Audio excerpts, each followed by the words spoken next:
Monsieur le Président de l'Assemblée générale, Monsieur le Secrétaire général de l'Organisation des Nations Unies, Mesdames, Messieurs, en vos rangs, titres et qualités, distingués délégués, qu'il me soit permis, en tout premier lieu, de saluer l'élection de son Excellence, M. Volkan Bozkır, ministre des Affaires étrangères de la Turquie, comme président de la 75e session de l'Assemblée générale.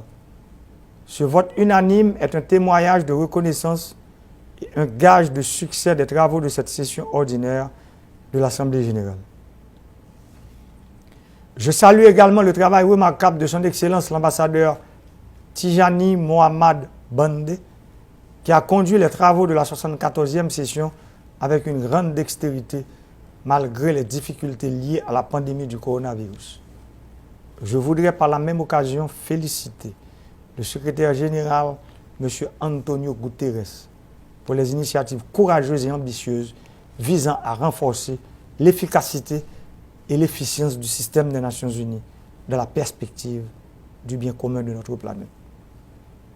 Monsieur le Président, notre monde est actuellement confronté à une crise sanitaire majeure provoquée par le virus du Covid-19.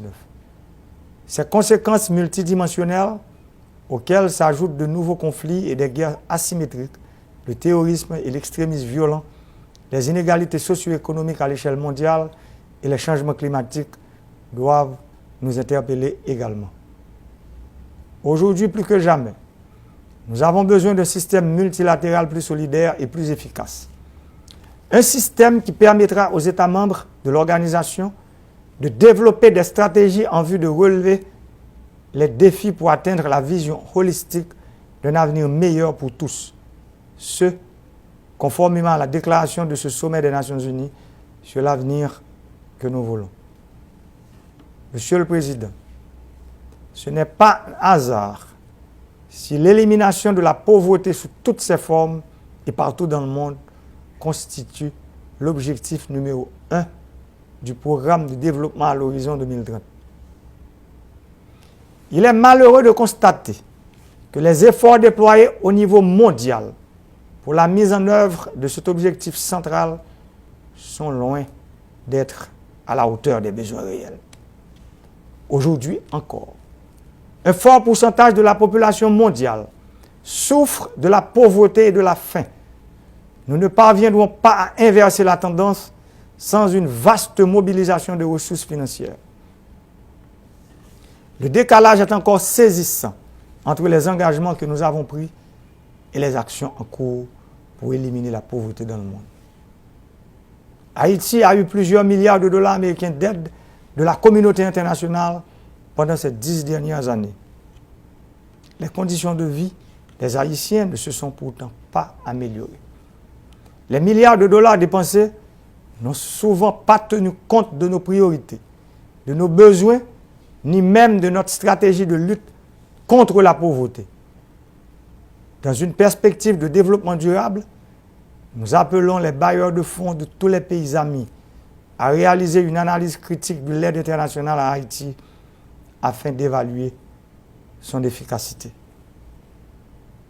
Nous voulons des projets qui s'adaptent à nos besoins, qui répondent à nos priorités et qui nous permettent de mettre en œuvre un développement économique axé sur l'humain, sur la production nationale, sur le renforcement des capacités de nos institutions.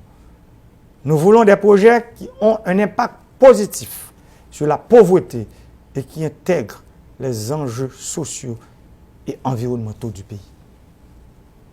Certains bailleurs commencent à comprendre la nécessité de s'allier sur la volonté du gouvernement de la République d'Haïti en ce qui concerne le choix de ses priorités. Nous les félicitons. Monsieur le Président, nous sommes à 10 ans de la date butoir pour la réalisation pleine et entière des objectifs de développement durable. Beaucoup de pays ont déjà réalisé des progrès considérables en ce sens. D'autres, en dépit de leurs efforts, sont encore à la traîne. En Haïti, les besoins en termes d'urgence, de redressement et de développement à long terme demeurent immenses et exigent un investissement cohérent dans plusieurs domaines. En l'état actuel de mon pays, la poursuite des objectifs de développement durable constitue un défi majeur. Des efforts gigantesques et soutenus devraient être déployés dans les domaines prioritaires tels que les infrastructures routières, agricoles, électriques, numériques, portuaires, aéroportuaires, l'éducation, la couverture sanitaire, les logements sociaux, la mobilisation de l'investissement direct étranger, la reforestation, la protection de l'environnement, la relance de la production agricole, l'accès à l'énergie pour tous à partir de sources renouvelables et l'accès au crédit à tous, surtout aux jeunes et aux agriculteurs.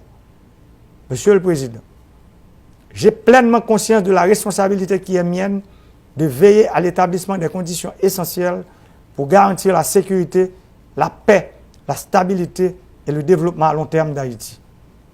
Mon pays qui se heurte depuis quelques décennies à une crise socio-économique complexe et à une polarisation excessive et violente de la classe politique ne pourra y faire face seul. La République d'Haïti se relèvera, mais avec un appui durable, cohérent, efficace et bien coordonné de la communauté internationale. Aujourd'hui, la République d'Haïti est amputée d'une institution indispensable à la bonne marche de la démocratie, le Parlement. Nous avons mis en place un nouveau conseil électoral provisoire pour réaliser des élections crédibles, transparentes, inclusives, libres, honnêtes et démocratiques. Fidèle à cette tradition historique, la République d'Haïti s'est toujours évertuée à promouvoir et défendre les valeurs et les principes de liberté universelle, de paix pérenne et de coopération entre les nations du monde entier. Sur cette base, mon pays se range constamment aux côtés des États membres de la communauté internationale désireux de bâtir un ordre mondial plus juste et plus équilibré conformément aux buts et principes énoncés dans la Charte des Nations Unies. C'est dans cet esprit que je salue l'initiative du secrétaire général qui a formulé des propositions pertinentes pour réformer l'organisation. Je l'encourage à intensifier les efforts pour renforcer l'ONU afin qu'elle soit à la hauteur des nouveaux défis du XXIe siècle. À cet effet, j'encourage tous les États à s'engager non seulement à développer une compréhension commune et à mener des actions collectives dans la lutte contre la pandémie de Covid-19, mais aussi à accélérer la mise en œuvre des programmes d'action qui soient conformes aux 3 piliers des Nations Unies: le développement, la paix et la sécurité et les droits de l'homme. Aux États membres, pendant que je présente mes sincères condoléances aux pays qui ont été très affectés par la Covid-19, je tiens à remercier tous les pays partenaires qui ont aidé l'État haïtien à faire une bonne gestion de la pandémie, en particulier la République de Chine, Taïwan. Il est temps que le monde reconnaisse le droit à l'existence de cette nation et lui accorde la place qu'il faut dans les instances internationales, particulièrement à l'ONU.